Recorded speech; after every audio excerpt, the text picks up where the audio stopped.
There's no feeling more intense than starting over.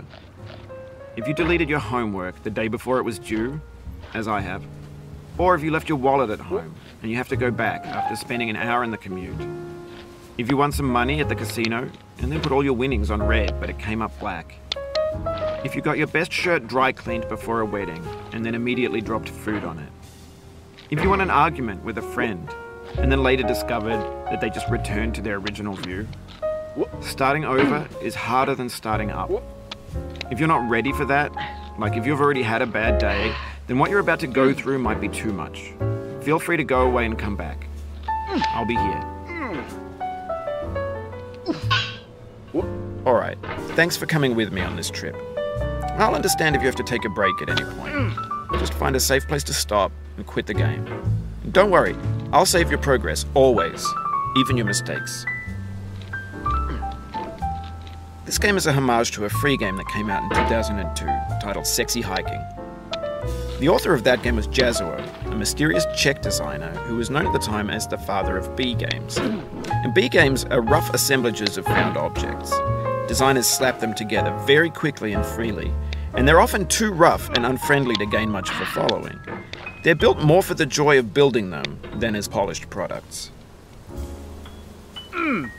In a certain way, Sexy Hiking is the perfect embodiment of a B game. It's built almost entirely out of found and recycled parts, and it's one of the most unusual and unfriendly games of its time. In it, your task is simply to drag yourself up a mountain with a hammer.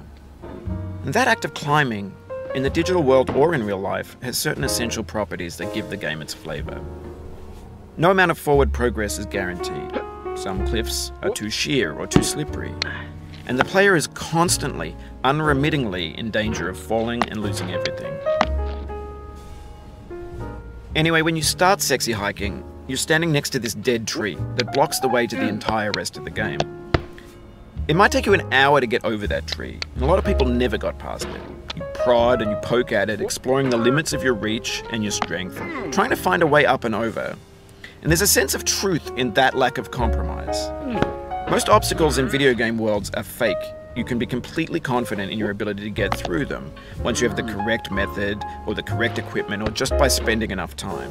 In that sense, every pixelated obstacle in Sexy Hiking is real. The obstacles in Sexy Hiking are unyielding, and that makes the game uniquely frustrating. But I'm not sure Jazuo intended to make a frustrating game.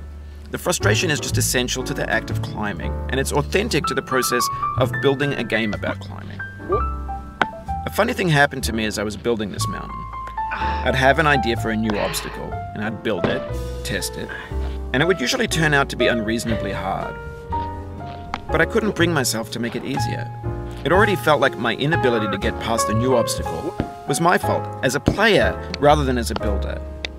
Imaginary mountains build themselves from our efforts to climb them, and it's our repeated attempts to reach the summit that turns those mountains into something real. When you're building a video game world, you're building with ideas, and that can be like working with quickset cement. You mold your ideas into a certain shape that can be played with, and in the process of playing with them, they begin to harden and set until they're immutable, like rock. And at that point, you can't change the world. Not without breaking it into pieces and starting fresh with new ideas. For years now, people have been predicting that games would soon be made out of prefabricated objects, bought in a store and assembled into a world. And for the most part, that hasn't happened, because the objects in the stores are trash. I don't mean they look bad or that they're badly made, although a lot of them are. I mean they're trash in the way that food becomes trash as soon as you put it in the sink. Things are made to be consumed and used in a certain context, and once the moment is gone, they transform into garbage. In the context of technology, those moments pass by in seconds. Over time, we've poured more and more refuse into this vast digital landfill that we call the internet. It now vastly outnumbers and outweighs the things that are fresh and untainted and unused. When everything around us is cultural trash, trash becomes the new medium, the lingua franca of the digital age. And you can build culture out of trash.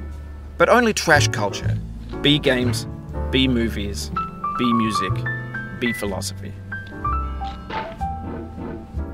Maybe this is what digital culture is. A monstrous mountain of trash, the ash heap of creativity's fountain. A landfill with everything we ever thought of in it. Grand, infinite, and unsorted. There's 3D models of breakfast, Gen X's fanfic novels, scan magazines, green screen Shia LaBeouf, banned snuff scenes on LiveLeak. Facebook's got lifelike bots with unbranded adverts and candid shots of Kanye and Taylor Swift mashups, car crash epic failed GIFs, Russian dashcam vids, discussions of McRibs, discarded, forgotten, unrecycled, muddled, rotten, untitled. Everything's fresh for about 6 seconds, until some newer thing beckons, and we hit refresh. And there's years of persevering, disappearing into the pile, out of style, out of sight. In this context, it's tempting to make friendly content that's gentle, that lets you churn through it but not earn it. Why make something demanding if it just gets piled up in the landfill, filed in with the bland things? When games were new, they wanted a lot from you. Daunting you, taunting you, resetting and delaying you. Players played stoically. Now everyone's turned off by that. They want to burn through it quickly. A quick fix for the fickle, some tricks for the clicks of the feckless. But that's not you, you're an acrobat. You could swallow a baseball bat. Now I know, most likely you're watching this on YouTube or Twitch, while some dude with 10 million views does it for you. Like a baby bird being fed chewed up food. That's culture too. But on the off chance that you're playing this, what I'm saying is, trash is disposable, but maybe it doesn't have to be approachable. What's the feeling like? Are you stressed? I guess you don't hate it if you got this far. Feeling frustrated? It's underrated. An orange is sweet, juicy fruit locked inside a bitter peel. That's not how I feel about a challenge. I only want the bitterness. It's coffee. It's grapefruit. It's licorice. It feels like we're closer now. Composer and climber, designer and user. You could have refused, but you didn't. There was something in you that was hidden, that chose to continue.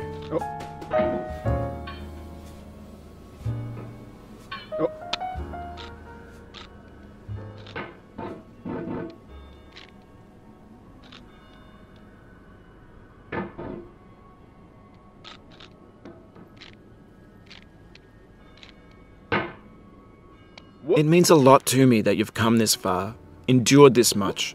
Every wisecrack, every insensitivity, every setback you've forgiven me is a kingly gift that you've given me. Oh.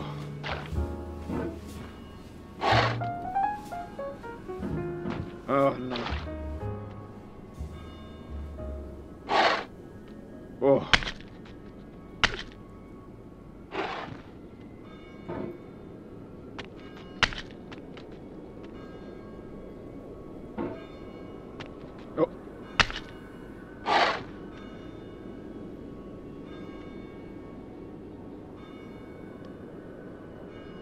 We have the same taste, you and I.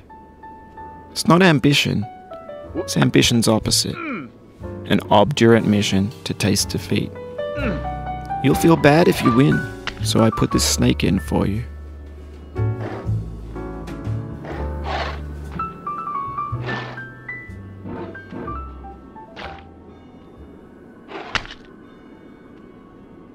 Have you thought about who you are in this? Are you the man in the pot, Diogenes? Are you his hand? Are you the top of his hammer? I think not. Where your hand moves, the hammer may not follow, nor the man, nor the man's hand. In this you're his will, his intent, the embodied resolve in his uphill ascent.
Now, you've conquered the ice cliff, the platforms, the church, and the rectory, the living room and the factory, the playground, the construction site, the granite rocks, and the lakeside.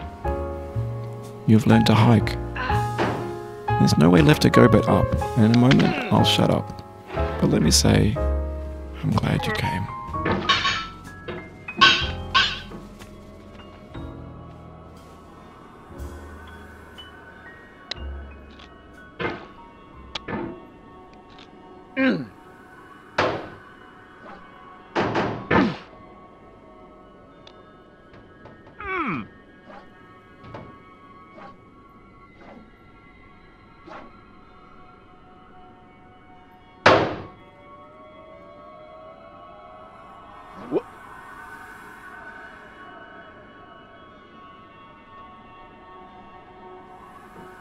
Oh no.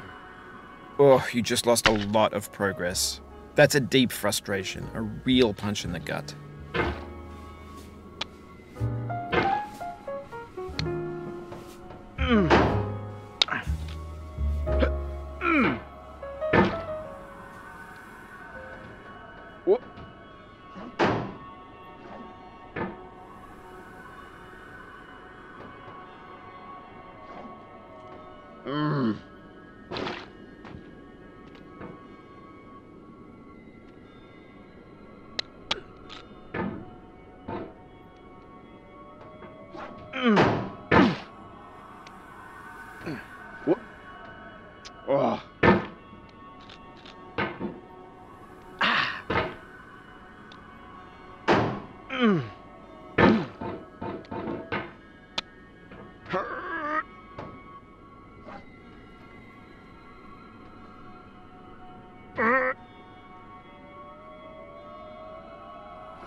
Oh.